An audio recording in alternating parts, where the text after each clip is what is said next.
Hello বন্ধুরা, নতুন একটি ব্লগ নিয়ে আপনাদের সামনে হাজির হয়েছি। আমি হাওড়া স্টেশন থেকে মাত্র 10 টাকা দিয়ে টিকিট কেটে হাওড়া কাটোয়া লোকালে চেপে প্রায় 44 কিলোমিটার এই বাঁশবেড়িয়া স্টেশনে আসতে সময় লাগলো প্রায় 1 ঘন্টা 15 মিনিট। এই বাঁশবাড়িতে আসার কারণ হলো এখানে কার্তিক পুজোর জন্য বিখ্যাত। তারই কিছু ঝলক আজ আমি আপনাদের সামনে হাজির করব।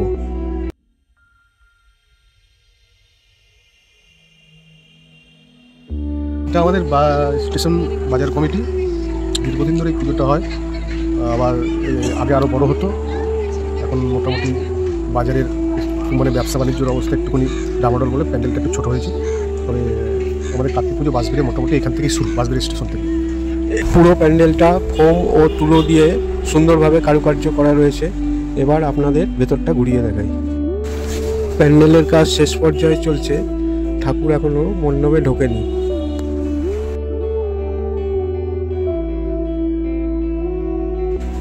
পরী ও ময়ূর মন্দিরের চূড়ায় ফিট করা হবে। উপরে লাইট লাগানো হচ্ছে, পরে এখনো চূড়া বসবে, চূড়া বসবে, চূড়া বসবে, সামনে সব রয়েছে চূড়াগুলো।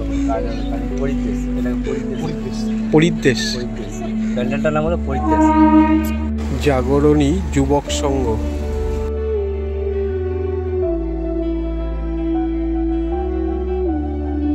পুরো প্যান্ডেলটা পাটকাঠি, ফোম, রঙের কৌটো ও গাড়ির টায়ার দিয়ে সাজানো হয়েছে। আমাদের পৃথিবী থেকে কিভাবে পাখিরা হারিয়ে যাচ্ছে তারই কিছু দৃশ্য এখানে তুলে ধরা হয়েছে।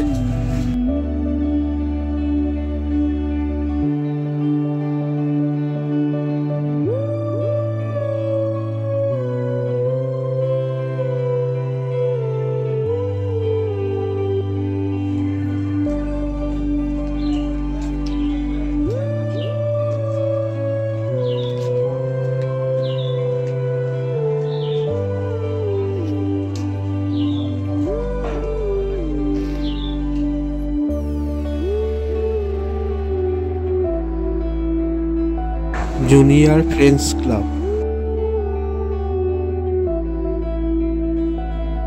এখানকার থিম হলো রাজস্থানের উমেদ ভবন প্যালেস।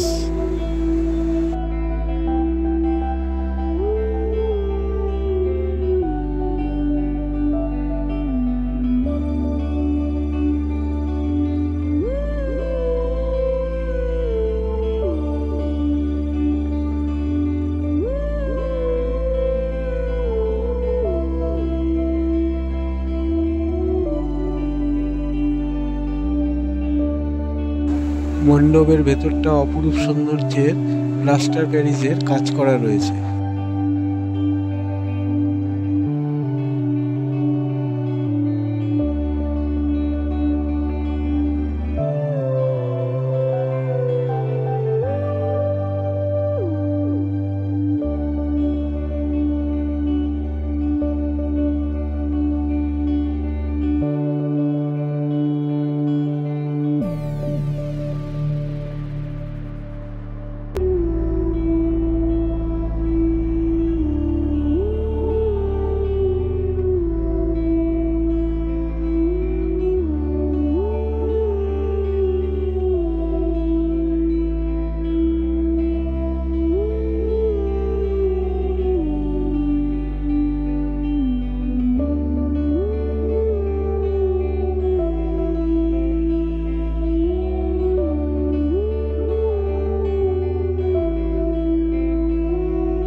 দুর্গা এই থিমটা সতীর দেহত্যাগ শিব দুর্গা ক্লাব।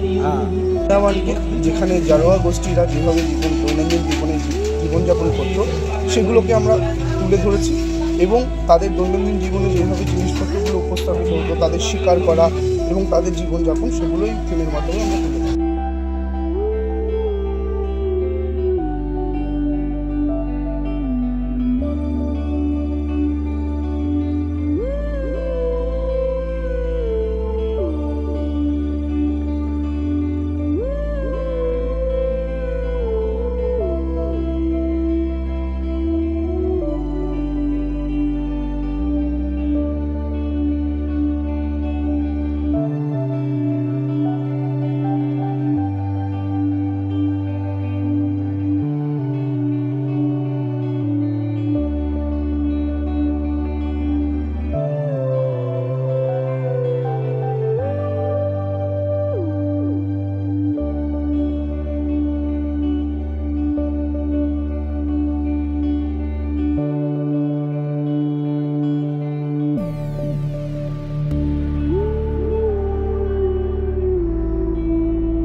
কিশোর বাহিনীর পুজো মণ্ডপ প্রস্তুতি শেষ পর্যায়ের কাজ চলছে।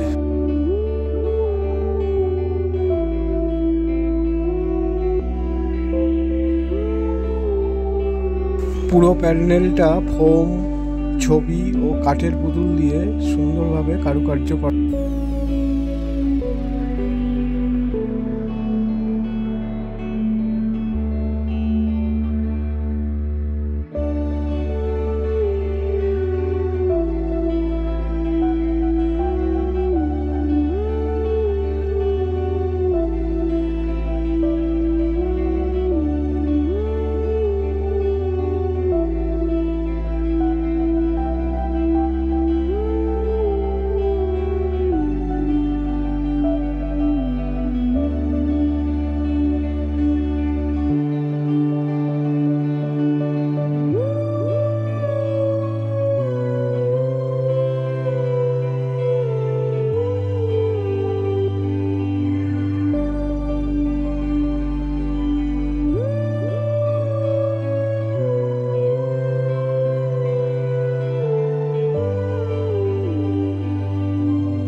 পুরো প্যান্ডেলটা কাপড়ের উপরে ফোমের কারুকার্য করা।